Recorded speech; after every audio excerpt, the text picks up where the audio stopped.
Hello again everyone and welcome back to Skyblock News. I'm your host Derailious, and with the Backwater Bayou update in full swing on the Alpha Network, we've gotten a lot of additional information about both the Day 1 and Day 2 changes on the Alpha Network, as well as when this update will release. Before we begin, I just want to say, please make sure you like and subscribe down below as it really helps out a lot, and use code RAIL on the Hypixel store for 5% off your order. It's the best way to support the channel.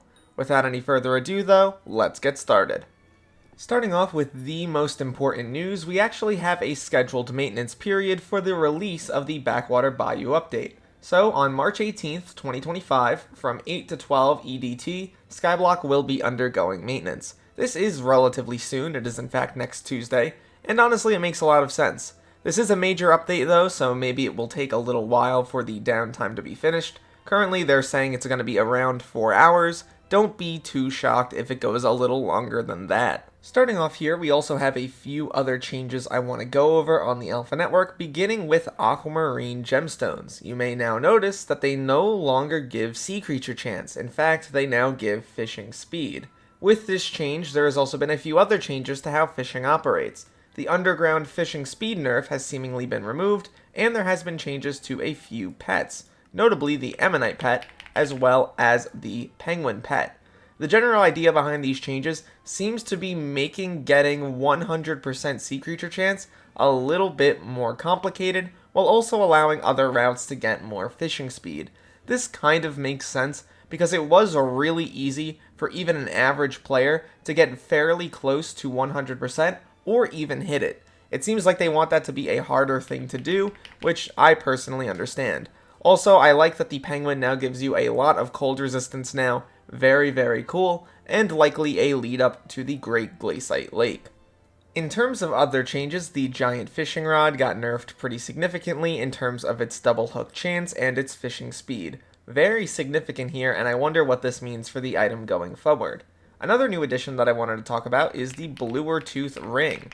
If I go over to it, as you can see here, it is an upgrade to the Bluetooth Ring, and basically it requires a bunch of blue rings from the octopus, a bunch of blue shark teeth, and while it says blue gift talisman and blue cherry talisman, those have been replaced with blue goblin eggs, so don't worry about these items, you just need 2 blue goblin eggs. But it is a pretty interesting accessory upgrade, definitely not the biggest change in the world, but it's more magical power, and a lot of you need that.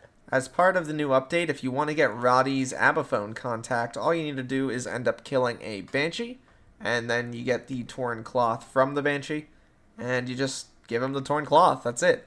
The admins actually made this something reasonable for once, which is pretty damn cool. Lastly, before we get to the Day 1 and Day 2 patches, we have the Treasure Die, which is a new die that's dropped from, you guessed it, Fishing Treasure. It's 1 in 10 million from good catches, 1 in 1 million from great, and 1 in 100,000 from outstanding. Definitely a neat little item. I just want to give a quick shout out to both Icy and Haxr, both guys just doing great work for the Skyblock community. Icy is particularly in charge of making the spreadsheet that a lot of people use for the Alpha Network. The guy spends a lot of his time setting it up, and it really does help out people like me who are trying to get a handle on what's going on with the updates, so I really appreciate it. Thank you so much. Haxr is known for making the really cool Skyblock animations. I'll have his channel linked down below. Recently, his Skyblock lore video made 100k views, which was absolutely wild, so go check him out as well. He's incredibly impressive. Thank you both, and back to the video. Now on to everyone's favorite patch note reading. We have a lot of things to go over, so let's get started. Beginning with the Day 1 changes. They've added the Sea Lantern to the fishing sacks. They've increased the max Chocolate Factory barn capacity to allow for the new Bayou Rabbits, which, by the way, there are new Bayou Rabbits. They've added the Guardian Pet to the Experimentation Table's loot, and the Guardian Pet has been replaced by the Squid Pet in all treasure loot tables. They've added a Fishing 47 requirement to the Flaming Flay, so you are going to need to level up quite a bit in order to use the item. They've added Ascending Rarity and Descending Rarity sorts to the Sea Creature Guide, which is pretty cool. They've adjusted the Crimson Isle treasure loot table to give glowstone dust instead of glowstone. They've moved Flaming Flay from expert to master in the Skyblock guide, which is pretty neat. They replaced the blue Jerry talisman and blue gift talisman in the bluer tooth ring recipe with blue goblin eggs. I talked about that a little bit ago. They swapped the colors of the good and great catch messages. They've adjusted Quick Bite 1 to use enchanted paper instead of paper. The recipe was an alligator skin and a bunch of paper before. They wanted to make it a little bit more complicated. They added an NPC sell price of 500 coins to the can of worms, and they adjusted the drop chance of alligator skin from 4 to 100%, which is pretty cool.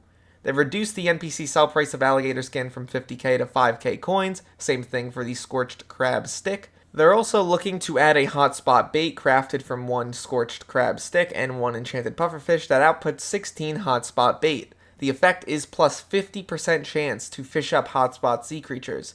This is a larger change than many of the others, so it may take a little while. They've also allowed Sea Emperor skulls to be loot shared, which I know people may like. Finally, they've reduced the burnt text fishing speed reduction from minus 25% to a flat negative 50. We also have the Day 2 changes. They've removed some of the smaller, more inconvenient hotspot locations from the Crimson Isle. I didn't really have a problem with these little locations, but I guess they wanted just a few larger ones, which is totally fine in my view. They're also looking at adding a new sinker that applies Phantom Rod's ability to any rod. This may necessitate nerfs to Phantom Impalability and or to the Shredded Line, as they would like to encourage them to be used together while keeping them balanced. I think this is a great change. It's going to make a lot of people who were upset about the loss of the Phantom Rod very, very happy. They're adding a Ghast Cry sound effect when fishing up a Banshee, which is pretty cool, and they've increased Ragnarok fishing XP from 20k to 50k, and its XP orbs from 7,500 to 12,500. This makes a lot of sense. It didn't give enough fishing XP. It was being outscaled by Jawbus despite being a higher fishing level requirement. Didn't really make sense. They're also increasing the rarity of old leather boots from rare to epic, which makes sense. And they've adjusted these sea creatures to roll before trophy fish, which is pretty interesting. There's also more to come, so I imagine they will make additional changes. Overall, I am extremely happy with the direction of development for this release. The admins are doing a great job adding a bunch of things that I think the player base will really like, and while I do have some questions about what they're going to do with things like the Phantom Rod, for example, and its ability, I think the admins will work it out just fine, and they seem to understand the concerns the community has. Overall, I would love to hear what you guys think in the comments down below, and look to the future, fellas. I'll see you then.